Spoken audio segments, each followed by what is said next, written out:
You're surrounded by noise, but can't hear your soul.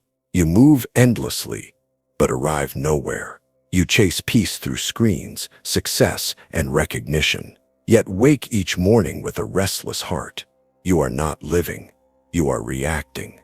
But what if you could remember what the ancients knew? The Stoics didn't have smartphones, deadlines, or social media, but they mastered something we've lost: the art of inner freedom in a world out of control.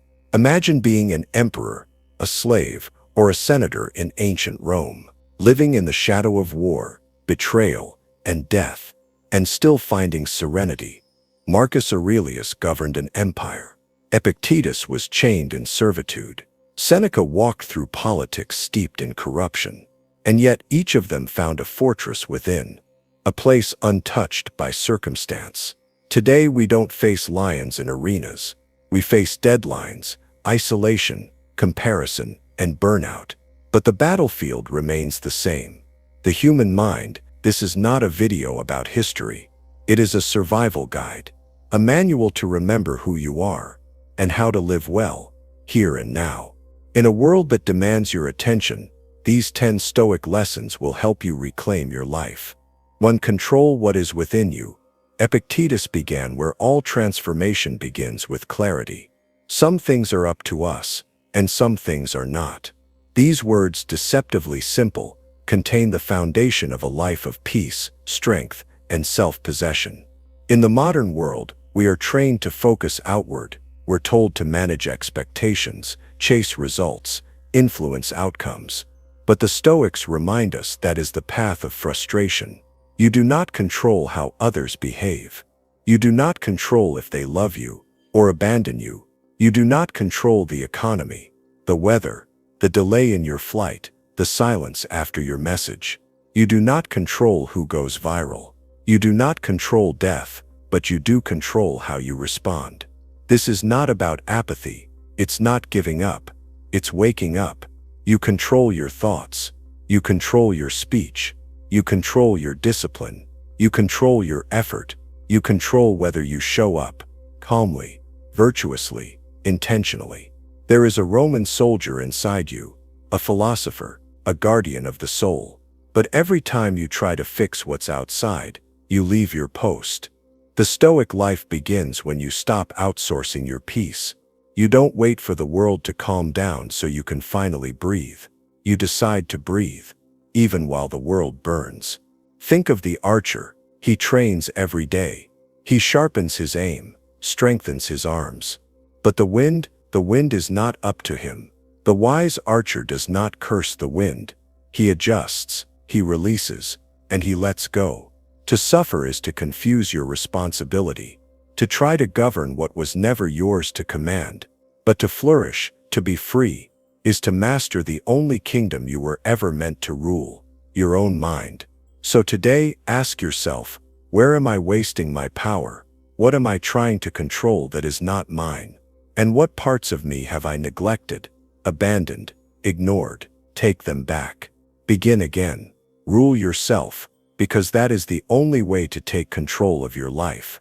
2. Let go of other people's opinions. Seneca once wrote, "We suffer more in imagination than in reality." But today, our imaginations are fed by feeds, 1,000,000 opinions, 1,000 eyes, a constant chorus asking, who are you trying to be? Are you enough yet? You dress, post, speak, and sometimes even think for an audience that non te conhese. People you will never meet become your silent judges. Their approval becomes your air, and without even realizing, you start gasping for it. But the Stoics offer an antidote to this sickness of the soul. Epictetus reminds us, if you want to be free, care less about what others think. Freedom is not found in validation, but in virtue. Peace is not found in praise, but in principle. Ask yourself, do I admire this person whose opinion I fear? Would I take their life advice? Would I trade places with them? If not, why do their words hold such weight? Here's the truth: most people are lost in themselves. They react, they scroll, they lash out. They are not seeing you, they're projecting their own shadows. The Stoic stands firm in the storm of public perception. Not arrogant, not indifferent, just rooted, like an oak that does not move with every wind. Marco Aurelio, Emperor of Rome, lived surrounded by critics, senators, generals, conspirators, and still in his meditations he wrote, "You have power over your mind, not outside events. Realize this and you will find strength." To care excessively about what others think is to become a puppet. Your strings pulled by every whisper, every like, every frown. But to become a philosopher, a lover of wisdom, is to cut those strings one by one, and in the silence that remains, to finally hear your own voice. So next time you hesitate to speak your truth, next time you shrink your light to make someone else comfortable, next time you silence your instinct to please, remember this: you were not born to be liked, you were born to be real, and that, in time, will command the deepest respect of all. 3. Begin the day with wisdom. Before Marco Aurelio stepped into the Roman Senate, before he commanded legions or issued decrees, he faced the most important battlefield, his own mind. Each morning, before the noise of the empire reached him, he wrote to himself, "When you wake up in the morning, tell yourself, today I shall meet with interference, ingratitude, insolence, disloyalty, ill will and selfishness, all of them due to the offender's ignorance of what is good or evil." That was not pessimism, that was preparation. In the modern world, the enemy is not always visible. It arrives through glowing screens, headlines, urgent emails, and endless notifications. You open your phone before your eyes are fully open, and your day, your peace, is hijacked before it begins. The Stoics knew, your mind is sacred. The first minutes of the day are the threshold of your soul. Cross them with awareness, or be carried away. What would a Stoic morning look like today? Perhaps it begins not with news, but with silence. Not with replies, but with reflection. Not with scrolling, but with solitude. 5 minutes. That's all you need to reclaim your center. You sit, you breathe, you ask, what is in my control today? What virtues must I practice? Courage, patience, discipline. What might disturb me, and how can I prepare to meet it with dignity? This is not a performance. It is armor. It is the sharpening of your inner sword. It is the anchoring of your mind before the winds of the world blow hard. And if you miss it, if you forget, begin again at noon, or at dusk. For the Stoic understands every moment is a doorway to mastery. The world will try to rush you, distract you, possess you. But if you begin the day with yourself, you'll remember you are not here to react. You are here to live with intention. So rise not just from your bed, but from your forgetfulness. Wake up, not just your body, but your reason, and walk into the world as a philosopher, not a follower. 4. Use pain as a teacher, not a sentence. To the Stoics, pain was not a punishment. It was not something to be resented, avoided, or feared. Pain was a signal, a compass, a sculptor of the soul. Seneca, who lost his wealth, faced exile, and ultimately died by forced suicide, still wrote, "Difficulties strengthen the mind as labor does the body." In today's world, pain is seen as an error. We treat discomfort like a glitch in the system, something to fix, numb, scroll past. We escape into distractions, addictions, noise. But the Stoics moved toward it. They asked, what is this pain here to teach me? Modern society says, if it hurts, make it stop. Stoicism says, if it hurts, pay attention.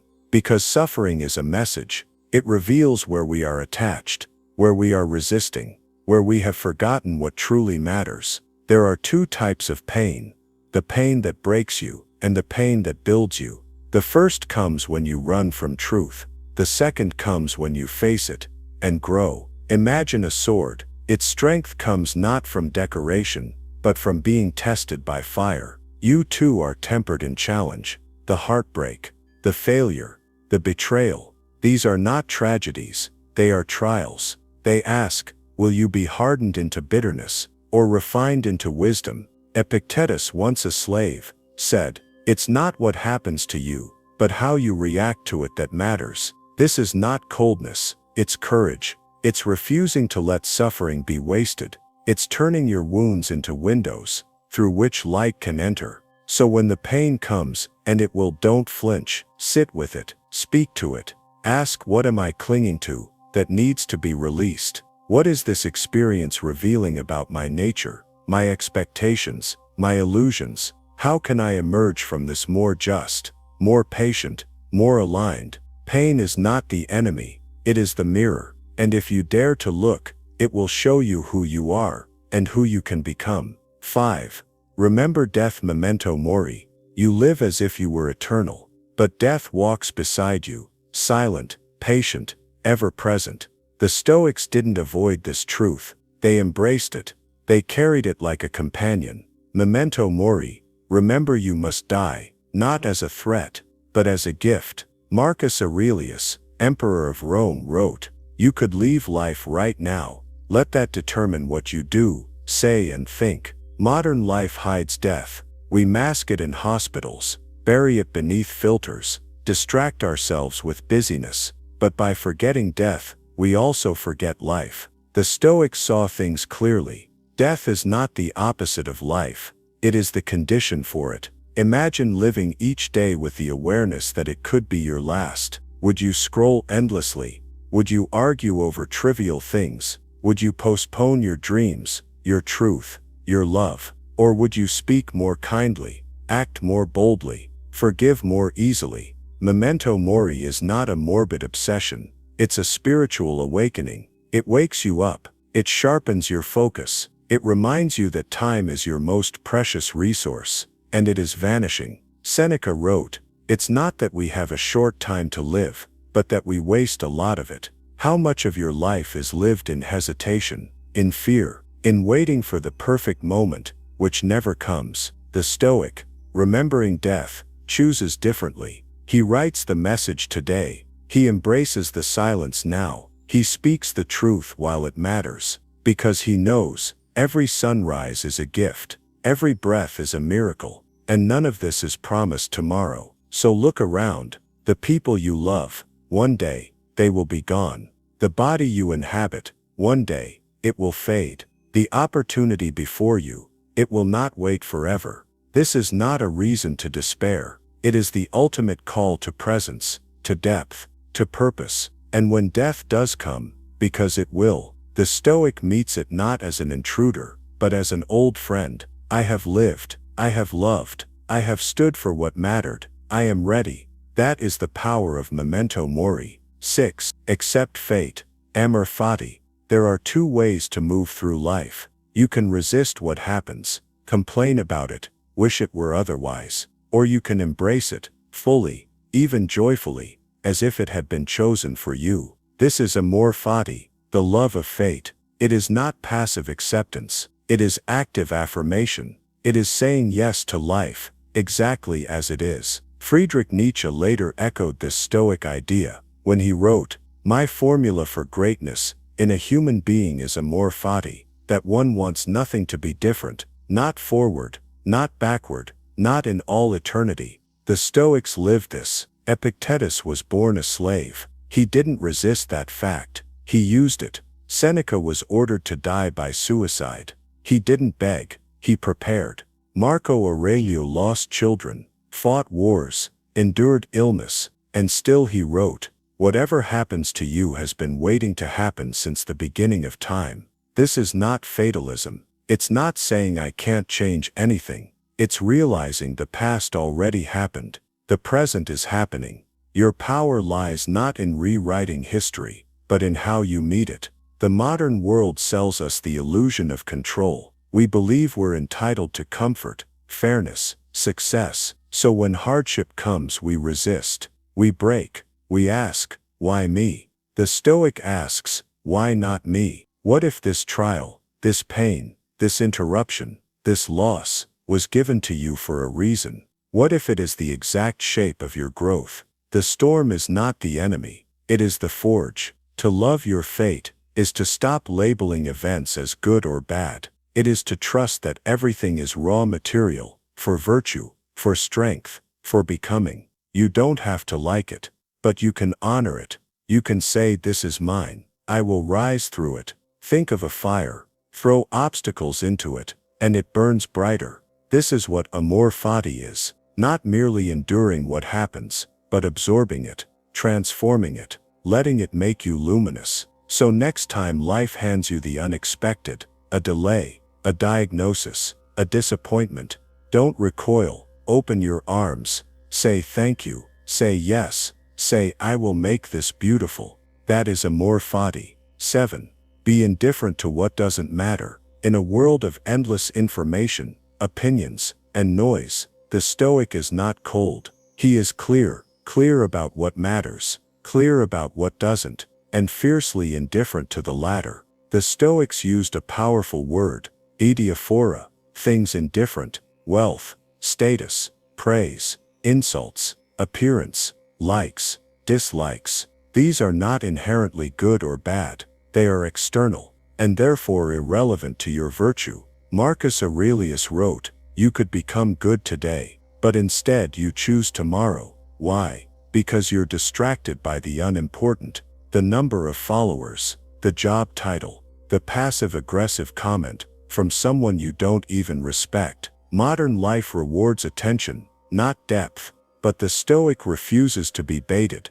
He chooses where his attention goes, because he knows what you focus on, you feed, and what you feed grows. Let's be honest. How much of your energy goes to winning arguments online? How many hours have you lost worrying about how you appeared to someone else? How often do you measure your worth by things that vanish overnight? This is not your fault, but it is your responsibility. Epictetus said, "If you want to improve, be content to be thought foolish and stupid." Why? Because the crowd chases shadows, and the philosopher chases substance. You cannot pursue wisdom and applause at the same time. So the Stoic strips away the excess. He asks, does this help me grow in virtue? Does this make me a better person? Does this bring me closer to inner freedom? If not, it's indifferent. Let it go. Imagine carrying a backpack full of rocks. Each rock is something that doesn't matter, but that you won't release. The Stoic removes them, one by one, until he can walk light, focused, free. You don't need to care about everything. You just need to care about the right things. So today, audit your attention. Refuse to waste your life on noise. And remember, peace is not found in adding more, but in letting go. 8. Live by virtue, not by vanity. In a culture obsessed with visibility, the Stoic chooses integrity. Where others chase applause, the Stoic chases alignment, because for him there is only one measure of a life well lived: virtue. Not beauty, not success, not popularity, but character. The Stoics believed that the only true good was virtue, and the only true evil was vice. Everything else was just scenery. Seneca wrote, "A good character, when established, is not easily overthrown." And what is virtue? It is courage in the face of fear, justice in the presence of power, temperance when you could indulge, wisdom when you're surrounded by noise. These are not trends. They are timeless. Vanity fades. Virtue endures. Modern life constantly tempts us to perform, to appear wise rather than be wise, to seem kind rather than act justly, to build an image instead of a self. We curate our lives like galleries, hoping to impress others who are equally lost. But the Stoic turns inward. He asks, is this choice aligned with what I believe? Am I acting from principle or from pressure? Would I still do this if no one ever knew? That is the test, because the applause of the crowd is fickle, but the applause of your conscience, eternal. Marcus Aurelius, despite being emperor, reminded himself, waste no more time arguing about what a good man should be. Be one. To live by virtue is to become trustworthy, not just to others, but to yourself. To speak less and do more. To show up even when no one is watching. To be disciplined when it's hard, honest when it's risky, kind when it's inconvenient. Vanity is loud, virtue is silent, but silence is powerful. So let the world chase trends. You chase truth. Let others decorate the surface. You deepen the soul. The Stoic doesn't live to be admired. He lives to be aligned, and in that alignment, there is peace no applause can offer. 9. Master your emotions before they master you. The Stoics never said, "Don't feel." They said, "Don't be ruled by what you feel." There's a difference. Emotion is natural, but unexamined emotion, that becomes a tyrant. Epictetus put it clearly, "No man is free who is not master of himself." In our age we often confuse emotional honesty with emotional indulgence. We glorify reactivity. We say, "I'm just being real." But the Stoic asks, is it real? Or is it a habit, a reaction, an old wound speaking? The Stoic doesn't suppress emotion. He studies it. He observes it without being consumed. Imagine a fire. It can warm your home, or burn it down. Emotion is the same. In the hands of reason, it's energy. In the grip of impulse, it's destruction. The world today rewards quick reactions, instant tweets, emotional outbursts, polarized opinions. But the philosopher pauses, he breathes, he buys time between stimulus and response, and in that pause, freedom is born. Marcus Aurelius wrote, "You have power over your mind, not outside events. Realize this and you will find strength." When someone offends you, the Stoic asks, is this person acting from ignorance? When a desire burns inside you, the Stoic asks, will this lead to virtue or to regret? When rage rises, the Stoic asks, what part of me is threatened, and why? This isn't weakness. This is the ultimate strength, the ability to hold your inner world like a still cup in the middle of a storm. Think of a warrior. The most dangerous is not the loudest, but the calmest, because he acts from purpose, not from passion. And so must you. Discipline your emotions, not to become cold, but clear, not to repress, but to refine, so that anger becomes righteous courage, so that sorrow becomes deep compassion, so that fear becomes sharpened awareness. Your emotions are tools, but if you don't hold them, they will hold you. So the next time you're tempted to react, stop, return to your breath, return to your reason, return to your center, and act, not as a puppet of feeling, but as a master of self. 10. Practice silence. The world has never been louder, never more crowded with voices, arguments, opinions, performances. In this endless noise, the rarest thing is not information, it's stillness. Musonius Rufus, the teacher of Epictetus, said, "We will be better men if we speak less." To the Stoics, silence was not emptiness, it was discipline, it was strength, it was the space where wisdom could speak. In the modern age, silence feels awkward, unnatural, even threatening. We fill it with podcasts, music, scrolling, chatter, anything to avoid facing ourselves. But the Stoic knows silence is the forge of character. Because in silence, you can hear your conscience, you can see your thoughts, unfiltered, unpolished, you can feel the tremble of your fears, the pull of your desires, the shape of your soul. This is not easy, that's why most avoid it, but the philosopher seeks it. He knows that most speech is unnecessary, that most arguments are ego-driven, that most noise is distraction. Epictetus taught, nature gave us one mouth and two ears, so we might listen more and speak less. How different would your life be if you waited 5 seconds before replying, if you listened fully before formulating your answer, if you resisted the urge to post your every thought? Silence builds restraint, it invites understanding, it cultivates presence. Even in the midst of chaos, the Stoic carries an inner quiet, a sanctuary, untouched by the shouting of the world. He doesn't speak to be heard, he speaks to offer something useful, and when there's nothing to say, he says nothing. In a world addicted to expression, silence is rebellion. It is a declaration that you are not ruled by urgency, by impulse, by the need to be seen. So practice it, a silent walk, a pause before judgment, a moment of stillness before action. This is not absence, It's awareness, not emptiness, but depth, because in the quiet, you find the only voice that matters, your own. And from that place, every word becomes sacred. You want control over your life, then stop trying to control the world. The Stoics understood something most of us forget. Freedom doesn't come from conquering the external. It comes from mastering the internal.